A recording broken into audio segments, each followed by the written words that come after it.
ठीक है ना। तो मैं ये वाली चुम्बक आपको उसमें दिखा दूंगा, बाकी पार्ट्स में यहीं बता दूंगा, ठीक है। तो ये हो गई क्या, बॉडी। ठीक है ना, ये बॉडी हो, ठीक है। बॉडी का क्या काम है, अंदर के जितने पार्ट्स लगे हैं उनको सपोर्ट करना, ठीक है ना। और इसमें जो चुंबकीय क्षेत्र बनेगा उस चुंबकीय क्षेत्र को फैलने मत देना, इसके अंदर ही चुंबकीय क्षेत्र है। अब इसका चुंबकीय क्षेत्र कहाँ है, देखो ये, जैसे मान लो कोई हम लोहे की चीज़ लें, देखो ये देखो, है ना। हाँ सर। इस बीच में क्या है, चुंबकीय क्षेत्र है ना, ये है चुंबकीय क्षेत्र। अब मैं जो आपको एक चीज़ समझाता हूँ कि चुंबक का सिद्धांत क्या कहता है, ये बीच का चुंबकीय क्षेत्र है। इस चुंबकीय क्षेत्र में हम किसी चालक को क्या करें, घुमाते। अब चालक क्या होगा, ये चालक है, इस चालक को हम घुमाते हैं, तो इसमें जो चुंबकीय क्षेत्र है वो क्या होगा, कटेगा।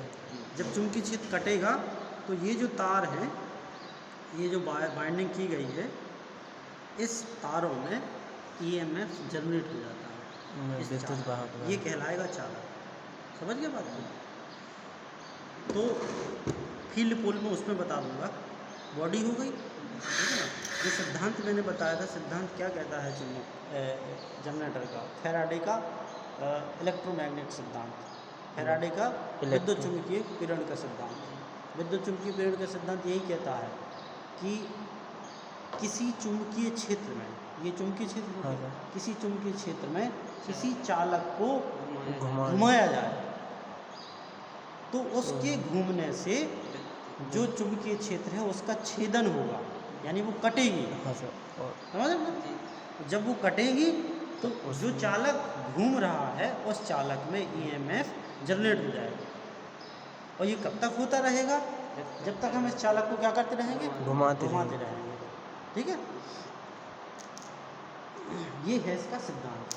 अब जो मैंने आर्मेचर की बात करी थी, ये होता है आर्मेचर। ये पूरा क्या है, यहाँ से लेकर यहाँ तक आर्मेचर, ठीक है ना।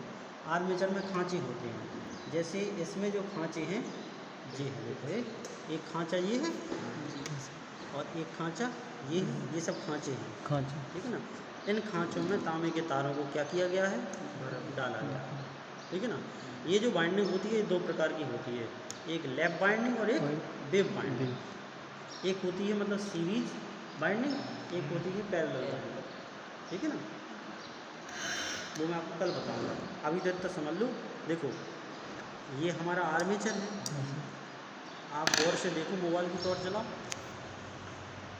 इसका जो कोर है, कोर क्या कहलाएगा, ये वाला हिस्सा, ये वाला हिस्सा कोर कहलाएगा, ठीक है ना। आप ये देखो, ये ठोस नहीं है, सर ये तो है सिलिकॉन। हाँ ये सिलिकॉन स्टील है। देखो ये है पत्तियाँ, एक पत्ती दो पत्ती, इन पत्तियों को जोड़ा गया है, हाँ सर, ठीक है ना। और ये सिलिकॉन स्टील है। स्टैंपिंग करना और सिलिकॉन मिलाना लोहे में, इन दोनों की वजह से ये दोनों प्रकार की हानियाँ नहीं होती हैं। समझ गए बात को। सिलिकॉन मिलाने से हिस्टेरेसिस हानि नहीं होती और स्टैंपिंग करने से भंवरधारा हानि नहीं होती, भंवरधारा हानि कम होती है। भंवरधारा हानि कैसे कम होगी, जैसे मान लो हमने ये पत्तियाँ जोड़ी, एक पत्ती, आप किसी भी चीज़ की कोर ले लो आप, जैसे ये हमारा ट्रांसफार्मर की कोर ही बिल्कुल इसी तरह है, एक पत्ती दूसरी पत्ती, एक पत्ती दूसरी पत्ती के बीच में हम एक लेप करते हैं, क्या इंसुलेशन, फिर उनको ऐसे ऐसे चिपका देते हैं, तो हानि भंवरधारा जो हानि है वो एक पत्ती में आएगी, फिर दूसरी पत्ती में उस इंसुलेशन की वजह से रुक जाएगी, फिर अंदर नहीं जाएगी, ऐसे कम होती है भंवरधारा। अब जब ये दोनों हानियाँ कम हो जाएंगी तो ये मशीन हमारी गर्म कम होगी।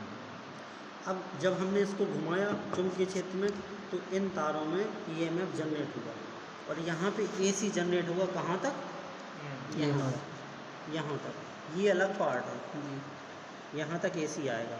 अब जो ये वाला हिस्सा है, ये वाला हिस्सा, ये कहलाता है कम्यूटेटर। ये पूरा कम्यूटेटर कैसे बनता है, इसमें तांबे की पत्तियाँ लेते हैं, एक पत्ती ये है, बीच में कुचालक मटेरियल लगा, माइका, बीच में माइका लगा, फिर दूसरी पत्ती, फिर तीसरी पत्ती, इस तरीके से, ठीक है ना। और होता क्या है, इन पत्तियों में जो हमारा ये कार्बन है,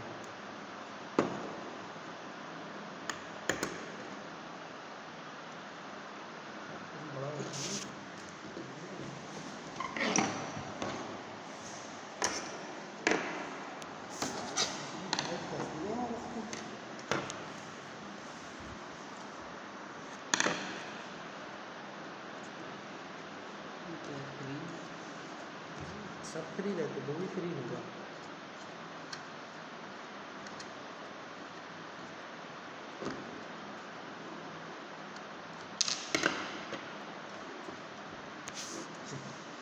ये क्या होते हैं, ऐसे इस पे घिसते हैं, हाँ सर, समझ गए ये ना? ब्रश ऐसे घिसते हैं, दोनों घिसते हैं, तो एक तरफ प्लस मिलता है और एक तरफ माइनस। माइनस मिलता है। इसकी एक थ्योरी है कि कैसे प्लस मिलता है, कैसे माइनस मिलता है, ठीक है ना? एक तरफ प्लस मिलेगा, एक तरफ माइनस मिलेगा, और यही काम करता है इस AC को DC में परिवर्तित करने। समझ के बात? हाँ सर,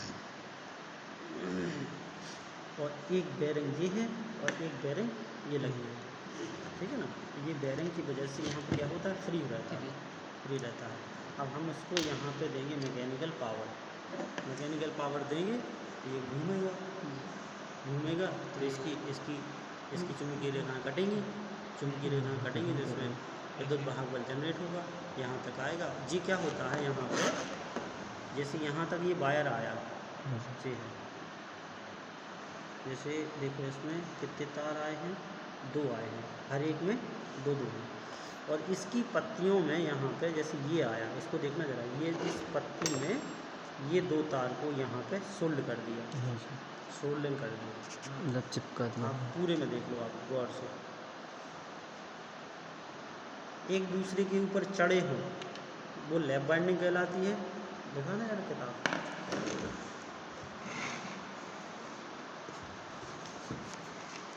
देखो जिस आर्मेचर